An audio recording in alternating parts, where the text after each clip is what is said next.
Pemilik Como 1907 Mirwan Suwarso mengakui tertarik jasa pemain timnas Indonesia. Akankah segera boyong Rafael Struijk? Ya, PSSI jalin kerjasama dengan KNVB. Erick Thohir pastikan timnas Indonesia akan uji coba melawan Belanda.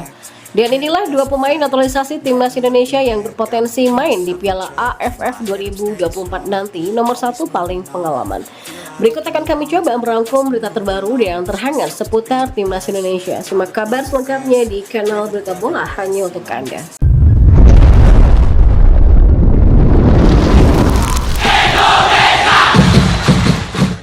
Ya, perwakilan pemilik Como 1907 Mirwan Suwarso mengakui tertarik dengan jasa pemain timnas Indonesia Rafael Struijk.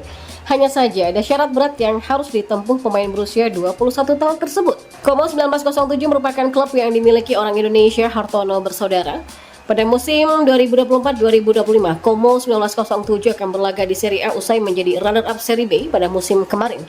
Lantaran status kepemilikan tersebut, ada harapan besar di kalangan fans agar klub yang bermarkas di Stadion Giuseppe Sinigaglia ini merekrut pemain timnas Indonesia. Kalau untuk pemain-pemain lain kepengen sih mengambil pemain seperti Rafael Struijk, itu menarik ya, kata Mirwan Suwarso ketika diwawancara. Ya mah, Rafael Struijk memang harus bisa bersaing di Como 1907. Rafael menjadi pilihan utama di lini depan timnas Indonesia bukan hanya pada level senior. Pemain yang kini membela klub Ado Den Haag ini juga tampil apik ketika membela Indonesia di Piala Asia U23 2024 lalu. Mirwan menyebut Rafael sebagai pemain yang menarik, tapi Como 1907 punya stok pemain depan yang melimpah. Ya, dia harus bersaing untuk melawan Patrick Cutrone. Ya, kalau kita beli kualitas striker yang misalnya kayak Andre Belotti, ya saingannya ya kayak gitu. Ngapain kita ngambil pemain kelas dari Indonesia tapi tidak dapat kesempatan bermain, tegasnya. Ya, Cutrone menjadi bintang Como 1907 di Serie B pada musim kemarin. Mantan penyerang AC Milan ini pun mencetak 14 gol dan terpilih sebagai pemain terbaik di Serie B. Mirwan juga menjelaskan bahwa Tom tidak masuk dalam rencana transfer Como 1907. Menurutnya karakter dan gaya bermain gelandang 29 tahun ini tidak cocok dengan tipikal bermain yang diusung oleh Como 1907 di musim depan. Kita main menekan, Tom bukan pemain dengan mobilitas tinggi.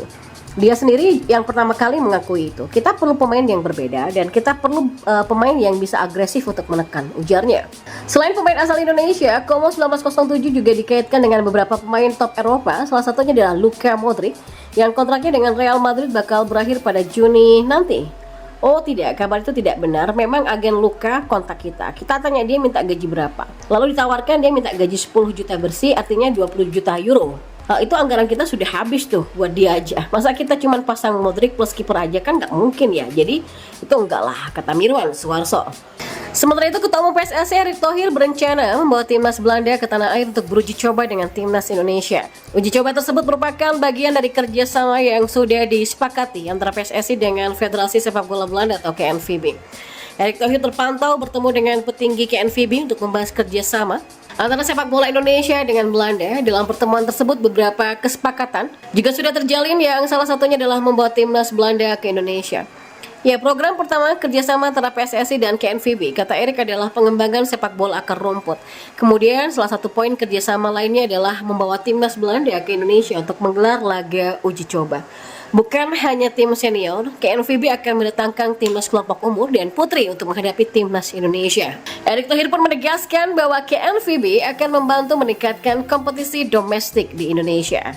Dan sebanyak 2 pemain naturalisasi timnas Indonesia yang berpotensi bermain di Piala AFF 2024. Ya, pelatih timnas Indonesia Sinteyong dibantu oleh PSSI untuk mendapatkan banyak pemain diaspora yang kemudian menjalani proses naturalisasi sebagai WNI. Pemain-pemain yang menjalani proses naturalisasi pun tidak sembarangan, yang dimana mayoritas dari mereka bermain di kompetisi top Eropa. Sayangnya, ketika timnas Indonesia ambil bagian di Piala AFF, pemain-pemain ini sulit bergabung dengan skuad Garuda.